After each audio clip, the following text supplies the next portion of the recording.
Bienvenidos a un nuevo repaso de la guía de estudio que estamos disfrutando estos primeros 3 meses del año 2021. Es el libro de Isaías el que nos convoca y estamos disfrutando realmente de todo lo que la palabra de Dios nos está trayendo para enriquecer nuestra vida cotidiana.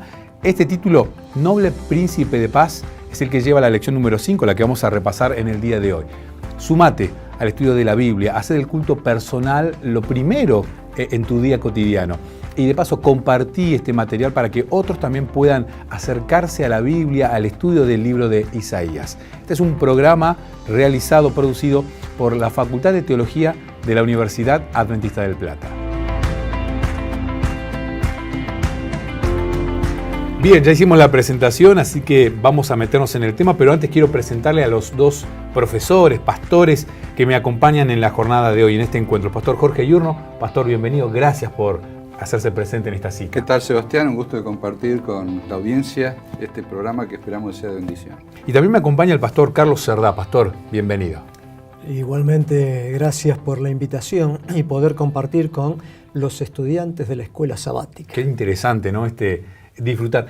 El libro de Isaías, lección número 5, ya hicimos la entrada en calor en las primeras lecciones, ya estamos ahí. Este título, Noble Príncipe de Paz. ¿Qué es la paz? ¿No? Porque paz, y empezamos hablando un poquito de la ausencia de paz a lo largo de la historia, de los conflictos bélicos. ¿Qué es esto de la paz, de la oscuridad?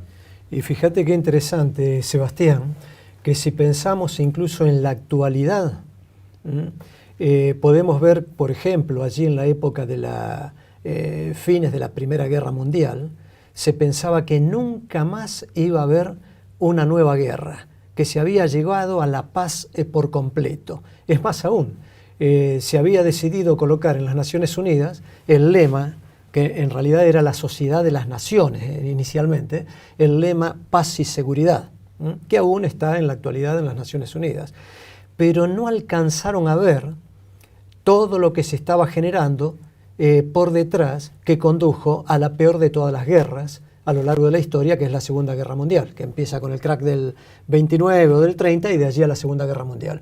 Pero esta realidad de las guerras es desde que el pecado entró a la humanidad. Es decir, la humanidad estuvo, una vez que entró el pecado, estuvo en constante violencia y cada vez en oscuridad más densa al respecto. Si no, podemos pensar solo en los 2 primeros hijos de Adán y Eva, ¿verdad? La violencia de uno hacia el otro, de Caín hacia Abel. Y entonces, si buscamos todo esto de las guerras a lo largo de la historia, fue un crecimiento constante hasta tal punto que, si ustedes recuerdan allí en la introducción de esta clase de escuela sabática, se menciona el caso de Oppenheimer, ¿verdad? Robert Oppenheimer, que fue precisamente el que...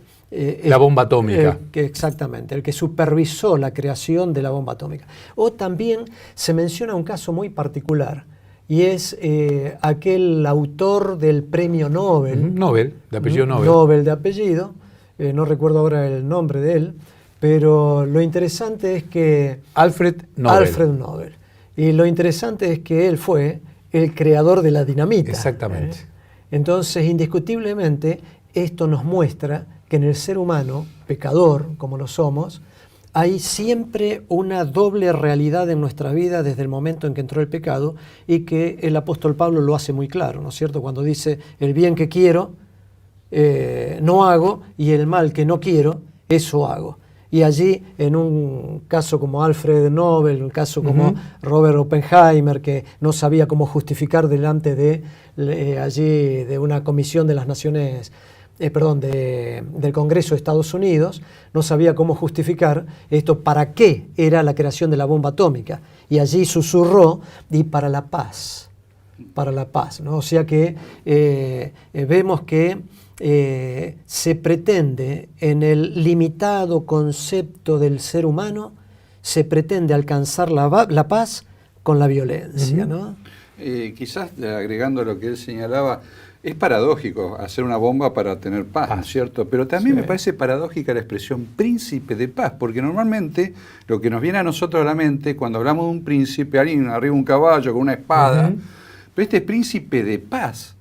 Y por otro lado, en el contexto que está Isaías 9, el pueblo de Israel, particularmente la parte norte de Israel, venía de un momento donde habían caído en idolatría, inclusive habían caído en espiritismo, o sea, mucha oscuridad, mucha tiniebla espiritual, y ahí aparece la luz. Ese pueblo del norte que sufrió los ataques del ejército asirio, que fue llevado al exilio, ahí en esa zona que habían sido los primeros en sufrir la toma progresiva de Israel, ahí iba a aparecer la luz. Y aquí me trae en reflexión que cuando parece que todo se termina, cuando no hay más esperanza, cuando la noche es más oscura, ahí aparece la intervención divina en forma señalada a favor de su pueblo. Es interesante, ¿no? Porque en el capítulo 7 y el capítulo 8, que hablamos precisamente de esta cuestión de Judá siendo invadida, siendo amenazada por otros territorios, por los vecinos en realidad, haciendo un pacto con un rey y despreciando el consejo del profeta Isaías, se empieza a oscurecer todo, ¿no? Y es casualidad, ¿no?, que se menciona la región de Galilea como la primera en que va a tener luz o la primera que va a recibir esta luz. Bueno, en realidad Jesús nace en Belén, pero el lugar donde él desarrolla su ministerio es Galilea.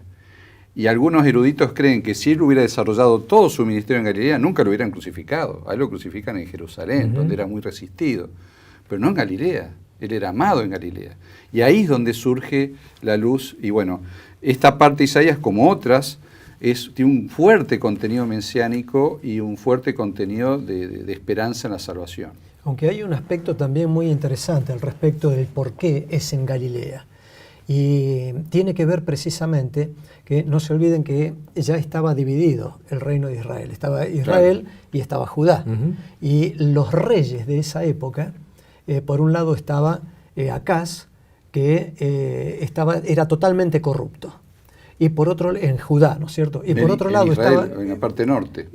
Claro, en el caso de Judá, claro. Acaz. Y en el caso de Peca, estaba en Israel, en la parte norte, y entonces también totalmente corrupto. Y no solo la corrupción los había llevado a desproteger de alguna manera y usar a todo lo que tiene que ver con el pueblo en sí, sino que al mismo tiempo hacer pelear al hermano con el hermano. Exactamente. Por eso lo que habías mencionado vos, de que este se unió con los sirios, el otro con los asirios, ¿verdad? Y de esta forma el objetivo era constantemente batallar entre ellos. Ahora, yo quería destacar esto de Galilea. ¿Por qué Galilea?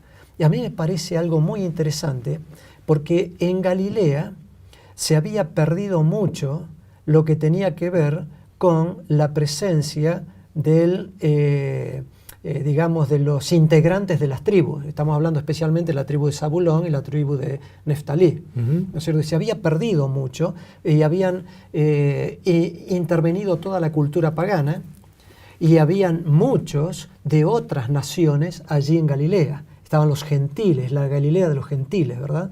Entonces esto es muy interesante tenerlo presente, porque cuando Cristo viene, esto se destaca allí en Mateo capítulo 4, versículo 12 en adelante, en donde Mateo interpreta a Isaías, y de esta manera es fantástico lo que dice Mateo, interpretando a Isaías y destacando que en Cristo se cumple lo que el profeta Isaías había dicho. Y entonces, ¿por qué Galilea? Porque Cristo está abriendo la puerta, las oportunidades a quienes de alguna manera era tipo Galilea del mundo todo. Y no exclusivamente de lo que era el pueblo de Dios como nación en aquel entonces, sino que era abierto a todo. Y lo que va a hacer Cristo cuando viene es abrir la salvación absolutamente a todos. Y de ahí en adelante crear un nuevo pueblo integrado por quien quiera ser parte de ese pueblo, ¿no es cierto? Esta semana teníamos un texto clave que es el versículo 6 del capítulo 9, que es el que nos convoca esta semana, ¿no? Isaías 9:6 dice: porque un niño nos ha nacido, hijo nos ha sido dado, y el principado sobre su hombro. Se llamará su nombre Admirable, Consejero, Dios Fuerte, Padre Eterno, Príncipe de Paz. Es el tercer nacimiento que aparece en el libro, porque aparece Emanuel, aparece al principio, aparece el segundo, que es un nombre un tanto más complicado, difícil para nombrarlo, pero es Maher Salah Ashbaz. Y ese es el tercer nacimiento. Hay un detalle muy interesante, no sé si ustedes han notado, que cuando la Biblia relata el nacimiento de alguien es porque viene esperanza. Ustedes nunca van a encontrar el nacimiento de Pilato, de Herodes, de Judas, pero ¿de quiénes se iban a encontrar? De Moisés, de Sansón, de Juan el Bautista, de Jesús. Porque siempre que nace alguien, se relata el nacimiento de alguien, hay una esperanza, viene un Salvador, viene alguien que va a intervenir a favor del pueblo. Así que el hecho de que se haga referencia al nacimiento de Jesús en Isaías es muy importante porque está anticipando que viene un Salvador, en realidad el Salvador, ¿no? Porque obviamente supera a todos los otros y sus roles que tuvieron, pues es Salvador de la humanidad. Y hablamos de oscuridad, hablamos de una cuestión política. ¿Podemos hoy nosotros caer en el mismo error que cayó en aquel momento el pueblo de Israel, el pueblo judío, de confundir esto y de esperar que este Mesías, este Salvador, no venga a traerme luz, sino más bien a librarme políticamente? Y podría ser, yo creo que ya aprendimos esa lección. De todas maneras, creo que hay sí una situación que podría repetirse, y de hecho creo que se repite, porque buena parte de lo que sufrió el pueblo de Israel, de estas invasiones, tanto por parte de los asirios como de los babilonios un poco más tarde, tiene que ver con el orgullo que tenía el pueblo, esa soberbia, como que ellos eran la nación, que ellos eran los elegidos, que estaban por encima del resto. Y es interesante porque Dios usa naciones paganas, naciones pecaminosas, digamos, para castigar a su propio pueblo y en tratar de alguna manera enderezarlo, ¿no es cierto? Pero ese es un peligro que nosotros hoy en día tenemos, esto de pensar de que por nuestra fuerza, por nuestra capacidad es que logramos las cosas, olvidando que todo lo que hacemos, todo lo que tenemos y todo lo que somos es gracias a Dios. Hay una porción aquí en mi Biblia, dice la ira de Jehová contra Israel, y comienza en el versículo 8, ¿no? El Señor lanzó una palabra contra Jacob y ella ha caído en Israel. Y empieza a relatar, ¿no?, tal vez malestar del propio Jehová Dios hacia su pueblo. ¿Qué es esto de la vara de la ira de Dios? Sí, hay algo interesante, que el problema que genera la vara de la ira de Dios, que Dios aplique esta vara, está en el versículo 9, cuando destaca que con soberbia y con altivez de corazón. Ese es el problema más delicado, digamos, cuando el pueblo cae en la oscuridad, y en una oscuridad muy densa, es precisamente la soberbia y la altivez de corazón. Destaco esto, ¿por qué causa? Porque indiscutiblemente, si uno lee toda la Biblia, a lo largo de toda la Biblia se encuentra constantemente el tema de la soberbia versus la humildad, o la humildad versus la soberbia, tanto en el Antiguo Testamento como en el Nuevo Testamento. Si hay algo que a Dios no le agrada, es precisamente la soberbia. Y en este caso, el pueblo ¿qué es la soberbia? Es no necesito de Dios. Nosotros podemos solos. Por ejemplo, allí el versículo 10 dice, los ladrillos cayeron, pero edificaremos de cantería. Cortaron los sicomoros, pero cedros pondremos. O sea, no importa. Parecería, cuando uno lo lea ese versículo, uno diría, pero parece una actitud positiva. Bueno, de la misma manera, la cultura de la ciencia actual, especialmente de la iluminación en adelante, la idea es esa, tener una mente positiva. El ser humano alcanzó su madurez. El ser humano se puso los pantalones largos, es una expresión vulgar, pero que se suele utilizar, se puso los pantalones largos en el momento que se independiza de Dios, la lucha contra el medioevo, se independiza de Dios y ahora resulta que aprende a hacerle frente por sí mismo a solucionar las problemáticas diversas. Entonces, lo que está expresando acá en ese versículo repercute a lo largo de toda la historia y llega a la realidad de la ciencia actual. Nosotros vemos en los programas periodísticos en la actualidad muchas veces en que la soberbia esa de que si alguien se atreve, por ejemplo ahora con la pandemia, si alguien se atreve a llegar a decir, hablar acerca de que es necesario clamar a Dios, ¿no es cierto? Para que Él nos escuche. No vaya a ser cosa que es parte de la vara de Dios. Y aquí estoy respondiendo a tu pregunta. Allí, en aquel entonces, ahí en Isaías capítulo 9, 10, 11, es interesante que menciona 7 veces la expresión, la mano de Dios extendida. Pero la mano de Dios estaba extendida. 7 veces se menciona eso el profeta Isaías, entre el capítulo 9, el 10 y el 11, y creo que el 14 en la 7ª. Pero es interesante porque la mano de Dios extendida, es decir, en que querían independizarse de Él, entonces Él los dejaba. Bueno, pero acá hay un tema interesante.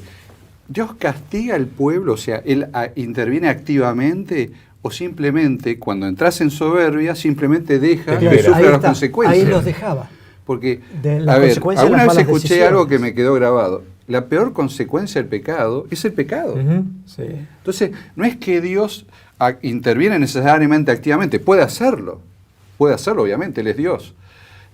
Pero a veces sencillamente deja que sigan su curso y que sufran las consecuencias de sus propias decisiones y el uso de su propio albedrío.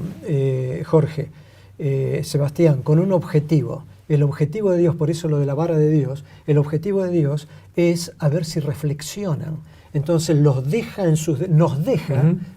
en aquel entonces en sus propias decisiones para que vean las consecuencias que traen sus propias decisiones, y las consecuencias eran en que sufrían finalmente la invasión de uno y de otro. Es muy sencillo, si no hay consecuencias, va a haber mayor cantidad de pecado. Exacto. ¿No es cierto? Entonces, cuando hay consecuencias, yo prendo, porque me doy cuenta de que estoy haciendo algo incorrecto y estoy sufriendo por eso, y eso me lleva justamente a un encuentro con Dios y en una búsqueda. Pero fíjate de todos modos, discúlpame Sebastián, el versículo 13... Está apasionante esto, ¿eh? Sí, porque el versículo 13, ante lo que vos terminás de mencionar, mirá lo que dice: mas el pueblo no se convirtió al que lo hería, ni buscaron a Jehová de los ejércitos. O sea que Dios los dejaba, sufrían las consecuencias, se hundían en más densa oscuridad. ¿Y cuál era la mayor de las, digamos, de la oscuridad allí?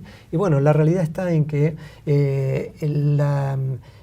como se diría en la actualidad, un retrotraimiento a un individualismo atroz, que es lo que pasa en la actualidad. Por eso cuando estudiamos esto, lo de Isaías, eso es lo apasionante precisamente, en cómo la aplicación para el contexto que vivimos hoy. Y esas 7 veces que menciona la mano de Dios seguía extendida, esas 7 veces, está hablando de alguna manera, uno puede alcanzar a ver allí una especie de juicio investigador y por lo tanto un tiempo de digamos de llamado, un tiempo de regalo que les estaba dando para que sigan siendo pueblo de Dios, así como en la actualidad tenemos un tiempo, ¿no es cierto?, de regalo, un juicio investigador, ¿verdad?, en que se está dando en la realidad, y Dios nos deja que vayamos decidiendo y espera nuestras reflexiones. Por eso habla de que va a ser un puñado, finalmente un remanente que va a ir reflexionando y haciendo el insight o dándose cuenta, como el hijo pródigo, ¿verdad? Y decir, no, ¿qué estoy haciendo? Tremendos errores que estoy cometiendo. Pero en ese caso del hijo pródigo, como en otros, en el caso también del pueblo de Israel, Dios permite pruebas progresivas, interesante, claro, como para darte la oportunidad de reaccionar, y eso nos pasa a nosotros también hoy en día.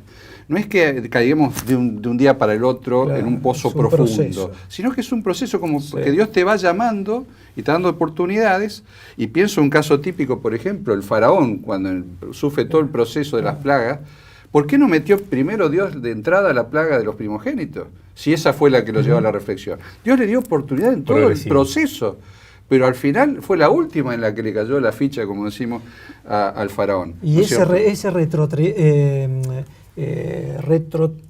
como habíamos dicho hoy, retrotraimiento individualista, fíjense que es todo un proceso, como vos mencionás, que los llevó finalmente a pelear entre hermanos. Es decir, ese retrotraimiento los va llevando a ese independizarse de Dios e independizarse del prójimo. Sí. Y cuando se independiza del prójimo, ahora de mi más próximo, es decir, de la familia. Entonces, Efraín contra Manasés, estos contra Judá. Y es que ahí al se final produce entre la algo misma interesante. familia. Cuando nosotros perdemos de vista a Dios como Padre, dejamos de vernos entre nosotros como hermanos. Total. Entonces, Exacto. ¿qué pasaría si toda la humanidad se reconociera a Dios como Padre? ¿Cómo sería nuestra relación? Es que ahí estamos hablando de la más densa oscuridad, ¿no? Sí. Con la que comenzamos, ¿no? Este momento de oscuridad que se plantea acá en el libro de Isaías, se plantea hoy, en nuestra actualidad, año 2021. Estamos viendo este momento de oscuridad. El capítulo 11 habla de este Mesías, ¿no? Estamos hablando claramente de Cristo, ¿verdad? Y mi pregunta es, ¿a qué vino Cristo? Bueno, a mí me resultó revelador entender que la principal razón de la venida de Cristo fue vindicar el carácter del Padre, Claro. que había sido cuestionado por Satanás desde el origen del pecado, ¿no es cierto?, allá en el cielo, como que era un Dios injusto, un Dios que requería cosas imposibles de lograr, ¿no es cierto? Entonces, la principal razón por la que Cristo vino es vindicar al Padre. Y en consecuencia le sigue la segunda gran razón, que es salvarnos. Pero si no tenemos un Padre vindicado, un Padre que es percibido como justo, difícilmente se pueda construir la salvación. Entonces, hay que entender eso. Pero en ambas situaciones, el amor de Dios está pendiente de nosotros, pero siguiendo un proceso y poniendo en primer lugar lo que va primero. Si Cristo venía solo a salvarnos, podía seguir la discusión. Exacto, y ponía en peligro nuestra salvación. Entonces, Bueno, pero por eso Juan 3:16, ¿verdad? Porque si Cristo hubiera venido solo a para reivindicar al Padre, cualquiera podría pensar directamente en que, bueno, digamos entonces en que somos una especie de conejillos de India, en el sentido de que somos utilizados por Cristo, salvándonos para que el carácter del Padre pueda ser reivindicado. Sería como una lógica muy triste pensar así. Pero Juan 3:16 revela al Padre. Dice, porque de tal manera amó Dios, el Padre, al mundo, que ha dado a su Hijo unigénito. Entonces, y da la libertad. el Padre no lo hace para reivindicarse a sí mismo, lo hace porque nos ama. No, y nos da la libertad de tomar esa opción. Exacto. claro. Exacto, Yo digo, claro. ya aclaré que nos ama, Sí. pero lo primero es la vindicación. Sí, sí, O sea, sin ninguna duda. porque dentro del plan de salvación no se podría gestar esa salvación si no hubiera una vindicación. Y es lo que dice un poco esta cita que aparece en el día martes. Estoy volviendo un poquito para atrás. Al final, si ustedes leen, Sí. justamente se resalta ese aspecto. Digo, Sí. para los que están en la clase, no leer la cita, pero ustedes tienen la referencia ahí, se resalta ese aspecto que me parece que es muy importante. Ahí, perdón.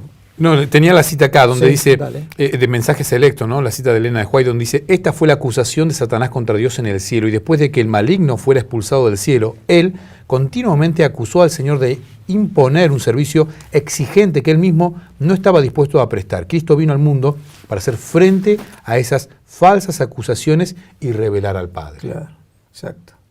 El versículo 2 del capítulo 11 de Isaías es interesante porque allí se encuentra la plenitud del Espíritu Santo, que le es dada al Hijo.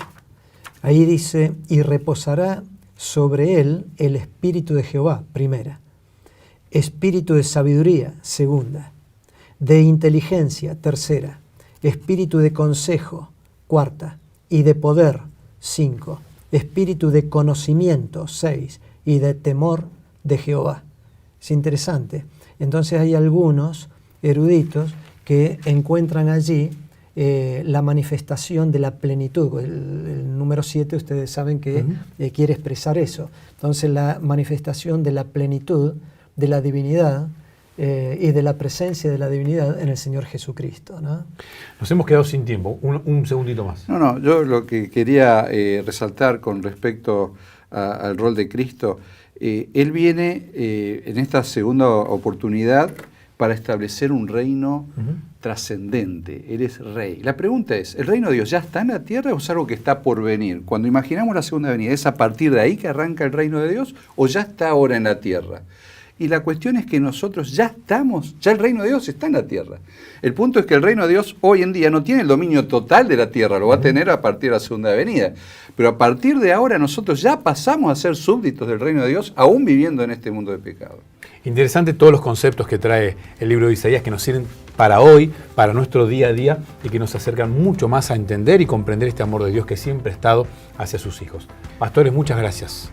Un privilegio haber compartido con ustedes. Quedamos con ganas de decir Sebastián. más cosas. Exactamente. La próxima semana tenemos otro encuentro para seguir disfrutando del libro de Isaías. A todos ustedes, muchas gracias.